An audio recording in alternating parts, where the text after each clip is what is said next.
श्री गुरुदेव दत्त नर्मदे हर. नमस्कार.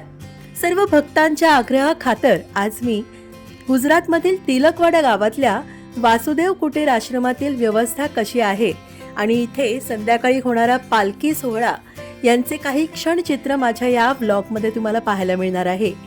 वासुदेव कुटीर आणि मारुतीधाम अगदी एकाच स्थानावरती आहेत. मारुतीधाम म्हणजेच छत्रपती शिवाजी महाराजांचे आध्यात्मिक गुरु श्री स्वामी समर्थ रामदास यांनी अख्ख्या भारतभर 1111 मारुतींची स्थापना केली आहे आणि त्यांतील एक मारुती आज या आपल्या तिलकवाड्या गावातल्या मारुती धाममध्ये आहे आणि आता आपण त्यांचं दर्शन घेत आहोत. या मंदिरात देखील राहण्याची व्यवस्था करण्यात येते, म्हणजेच वासुदेव कुटीर आश्रम आणि मारुती धाम या दोन्ही ठिकाणी राहण्याची व्यवस्था आहे आणि हे एकाच स्थानावरती आहे आणि आपण खरेच भाग्यवान आहोत की इथे राहायला मिळतंय. अख्ख्या भारतात फक्त तिलकवाड्यामध्येच हनुमानांची ज्ञान मुद्रा धारण केलेली ही एकमेव मूर्ती आहे. आपण खरंच भाग्यवान आहोत की उत्तरवाहिनी नर्मदा परिक्रमेला जेव्हा आपण इकडे येतो तेव्हा ज्ञान मुद्रा धारण केलेल्या या हनुमानाचे दर्शन, त्याचबरोबर श्री रामेश्वर महादेव आणि वासुदेव कुटीर मधील श्री परमपूज्य वासुदेवानंद सरस्वती स्वामी महाराजांचं देखील दर्शन एकाच स्थानावर होतं. नर्मदेच्या अगदी किनारी असलेल्या मारुती धाम मध्येच श्री रामेश्वर महादेवांचं मंदिर आहे आणि इथेच आपण उत्तरवाहिनी नर्मदा परिक्रमेचा संकल्प उचलतो आणि मग आपली परिक्रमा सुरू करतो. मी माझी उत्तरवाहिनी नर्मदा परिक्रमा रामेश्वर महादेवाच्या मंदिरापासूनच सुरू केली आहे. इथे या मैदानात पंडाल बांधलेले आहेत आणि इथे देखील आपल्याला गाद्या टाकून झोपता येतं. म्हणजे जर इथे 3 रूम दिल्यात, त्या 3 रूम मध्ये जर आपली सोय झाली नाही तर मग इथे देखील गादी टाकून झोपण्याची सोय आहे. झोपण्यासाठी गादी इथे मोफत दिली जाते आणि खरं तर रात्रीच्या वेळेस इथे थंड वारा सुटलेला असतो, त्यामुळे काहीच गरम होत नाही. आता आपण वासुदेव कुटीर आश्रमात चाललो आहोत. इथे देखील बघा, इथे गादी टाकून झोपण्याची सोय केलेली आहे.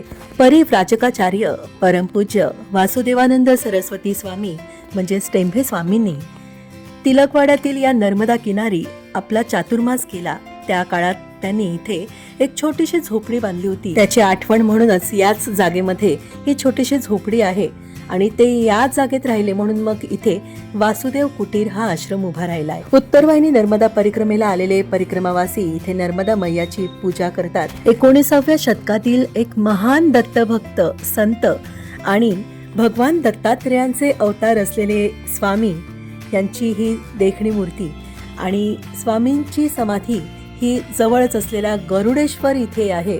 त्यामुळे इथे आलेले दत्तभक्त गरुडेश्वरला जाऊन स्वामींच्या समाधी स्थानाचं देखील दर्शन घेतात. आता टेंभे स्वामी महाराजांची पालखी निघणार आहे, त्याचीच ही सर्व तयारी चालू आहे. आपलं संपूर्ण आयुष्य दत्तभक्ती आणि धर्मजागृतीसाठी त्यांनी समर्पित केलेलं आहे. त्यांनी कीर्तन, प्रवचन, पुराण सांगून लोकांमध्ये आध्यात्मिक प्रबोधन केलं. त्यांनी अनेक संस्कृत स्तोत्रे लिहिली आहेत.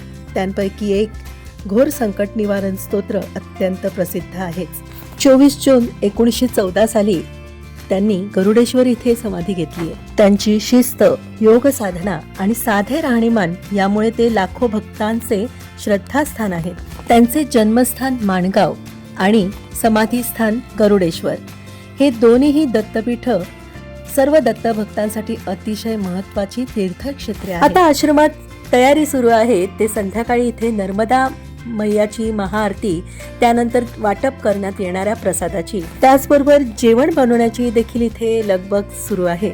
इथला सर्व आचारी वर्ग अगदी प्रामाणिकपणे मेहनतीने सर्वांसाठी आपलेपणाने जेवण बनवत असतात आणि मुखात सदैव नर्मदे हर श्री गुरुदेव दत्त असं नाम घेत राहतात. सकाळ संध्याकाळ चहा, तसंच दुपारी आणि रात्री इथे भोजनाची व्यवस्था असते आणि हे सर्व निशुल्क चालतं. आणि जर तुम्हाला काही दानधर्म करण्याची इच्छा असेल तर इथल्या ट्रस्टचा ऑफिशियल स्कॅन कोड मी तुम्हाला देत आहे. हे सर्व ऐच्छिक आहे, इथे कोणाचीही जबरदस्ती नाही. तुम्ही असेही इथे येऊन इथला आनंद घेऊ शकतात. आश्रमात खरंच खूप आपुलकी मिळते. या आहेत इथल्या अन्नपूर्णा नैना देवी. वासुदेव कुटीर आश्रमामध्ये मारुतीधामच्या मंदिरात जशी सोय आहे तसे 2 मोठे हॉल इथे आहेत. एक हॉल हा महिलांसाठी रिझर्व करण्यात येतो. तुम्ही हॉटेल सारखी सोय असेल असं समजून इथे येऊ नका. इथे आलात की थोडंसं ऍडजस्ट करणं भाग आहे आणि त्यातच खरा आनंद आहे. आपण एखाद्या गावामध्ये जसं लग्नाला जातो तेव्हा तिथे कसं एका हॉलमध्ये आपण राहतो, तशीच इथे सोय आहे. आपण थोडंसं आपलेपणा कुणाशीही वादविवाद न करता प्रेमाने एकोप्याने राहा, सगळ्यांना समजून घ्या, सांभाळून घ्या, कारण आपण सर्वच जण आलेलो आहोत नर्मदा मैयाच्या परिक्रमेसाठी. त्यामुळे इथे जर तुम्ही समोरच्या मध्ये देव नाही पाहिला तर मग तुम्ही काय परिक्रमा केलीत. आता वासुदेव कुटीरहून मारुतीधामपर्यंत पालखी आली आणि आता इथून ती टर्न होऊन निघाली एक गुरुघरामध्ये. गुरुघर म्हणजेच गुरुलीला घर, जिथे परिव्राजकाचार्य वासुदेवानंद सरस्वती स्वामी महाराजांनी चातुर्मास कालावधीमध्ये वापरलेल्या वस्तू ठेवलेल्या आहेत.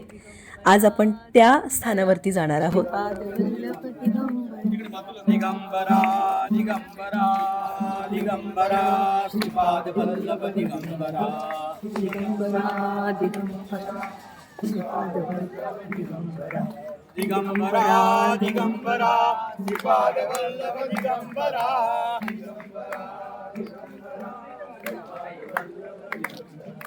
दिगंबरा दिगंबरा श्रीपाद वल्लभ दिगंबरा दिगंबरा दिगंबरा दिगंबरा दिगंबरा श्रीपाद वल्लभ दिगंबरा दिगंबरा दिगंबरा श्रीपाद वल्लभ दिगंबरा दिगंबरा दिगंबरा श्रीपाद वल्लभ दिगंबरा दिगंबरा दिगंबरा श्रीपाद वल्लभ दिगंबरा दिगंबरा दिगंबरा श्रीपाद वल्लभ दिगंबरा. या पालखी सोहळ्यामध्ये सहभागी होऊन मला इतका आनंद होत आहे ना, मी शब्दात नाही सांगू शकत. कारण का साक्षात स्वामी महाराज या पालखीमध्ये विराजमान आहेत आणि त्यांची ही पालखी घेऊन आज आपण या गावातून निघालो आहोत. निघालो घेऊन दत्ताची पालखी हे गाणं माझ्या मनात गुणगुणत होते. श्रीपाद वल्लभ दिगंबरा दिगंबरा दिगंबरा श्रीपाद वल्लभ दिगंबरा दिगंबरा श्रीपाद वल्लभ दिगंबरा दिगंबरा दिगंबरा श्रीपाद वल्लभ दिगंबरा दिगंबरा श्रीपाद वल्लभ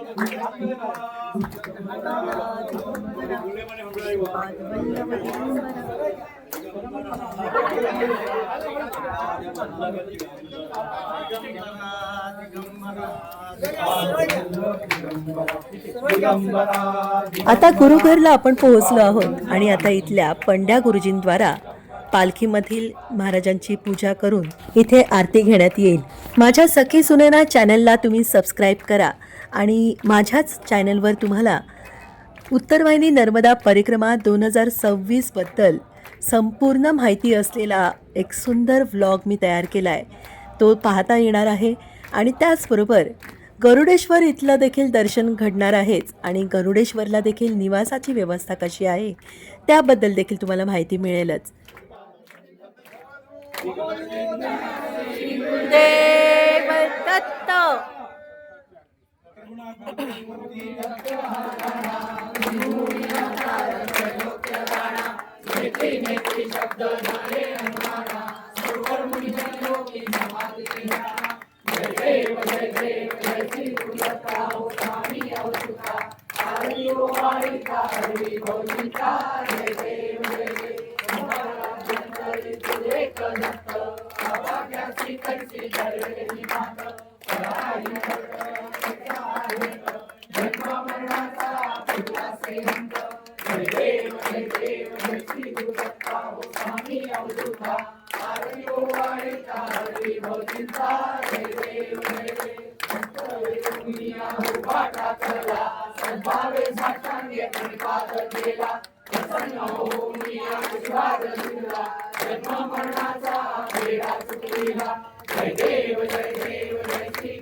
प्रभाव परिव्राज काचार्य श्रीमद सद्गुरु वासुदेवानंद सरस्वती महाराज की जय, माता की जय, नर्मदे ओम नमः पार्वती पते।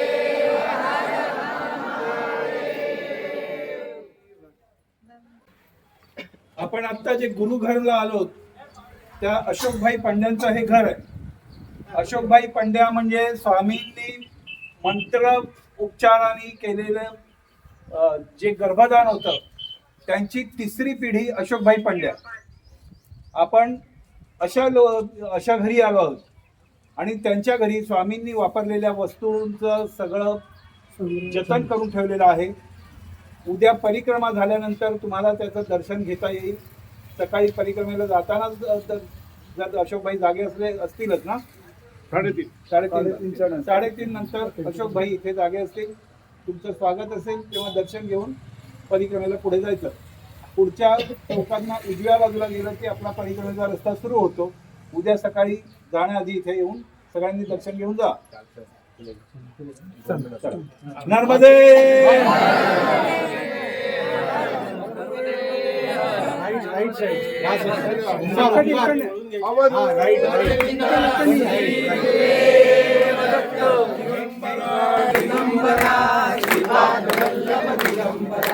दिगंबरा दिगंबरा श्रीपाद वल्लभ दिगंबरा दिगंबरा दिगंबरा श्रीपाद वल्लभ दिगंबरा दिगंबरा दिगंबरा श्रीपाद वल्लभ दिगंबरा दिगंबरा दिगंबरा श्रीपाद वल्लभ दिगंबरा दिगंबरा दिगंबरा श्रीपाद दिगंबरा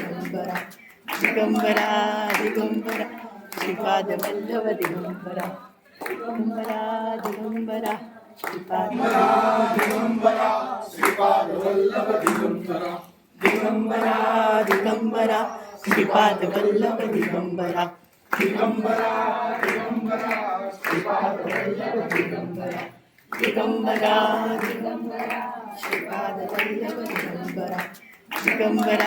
दिगंबरा श्रीपाद वल्लभ दिगंबरा दिगंबरा दिगंबरा श्रीपाद वल्लभ दिगंबरा दिगंबरा दिगंबरा श्रीपाद वल्लभ दिगंबरा दिगंबरा दिगंबरा श्रीपाद वल्लभ दिगंबरा. पहिले जे येत आहेत ना हे दादा काका म्हणजेच हेमंत जोशी काका, हे इथली सर्व आता व्यवस्था पाहत आहेत. आश्रमात सार्वजनिक ठिकाणी जर तुम्हाला राहणे पसंत नसेल आणि तुम्हाला जर इथेच राहायचं असेल जवळपास, तर मग तुम्हाला इथल्याच गावकऱ्यांच्या घरांमध्ये काही मोजके पैसे घेऊन राहण्याची व्यवस्था करण्यात येते. इथे आलात की गावकऱ्यांशी तुम्ही जरा संवाद केलात की तुम्हाला ती माहिती मिळेल.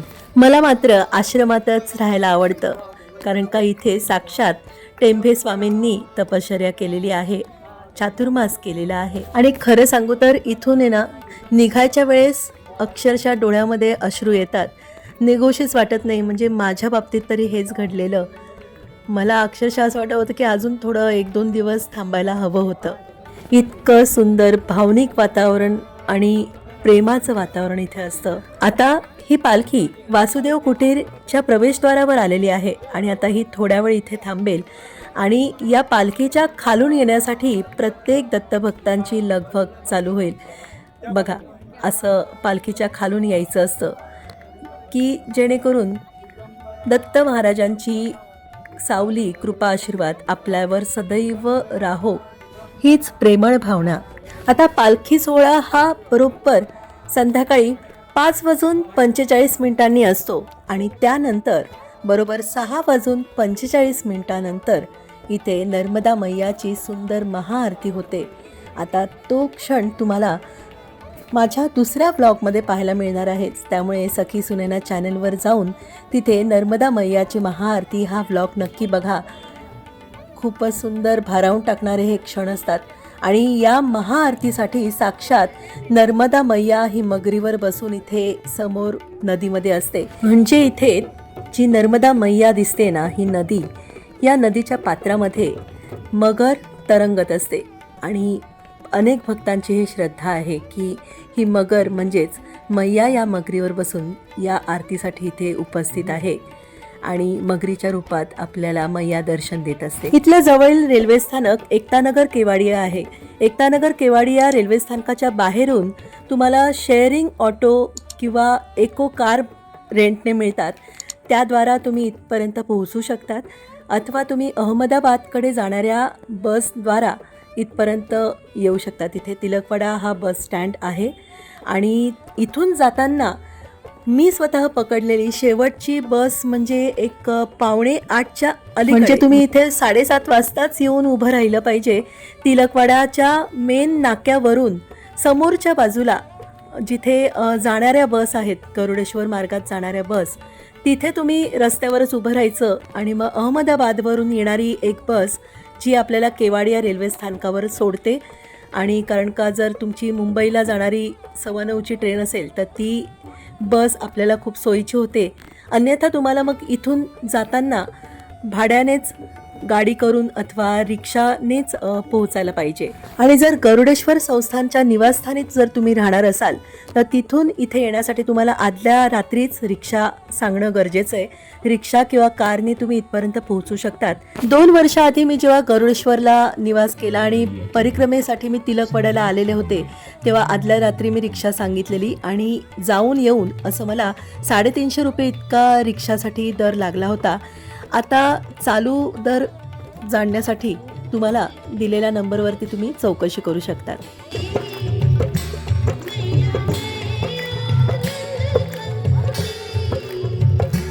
नर्मदा मैयाची महाआरती माझ्या सखी सुनैना चॅनलवर नक्की बघा आणि स्वस्त रहा, मस्त रहा, कायम माझ्यासोबत रहा माझ्या या सुंदरशा प्रवासात. नर्मदे हर जीवनभर, हर हर नर्मदे.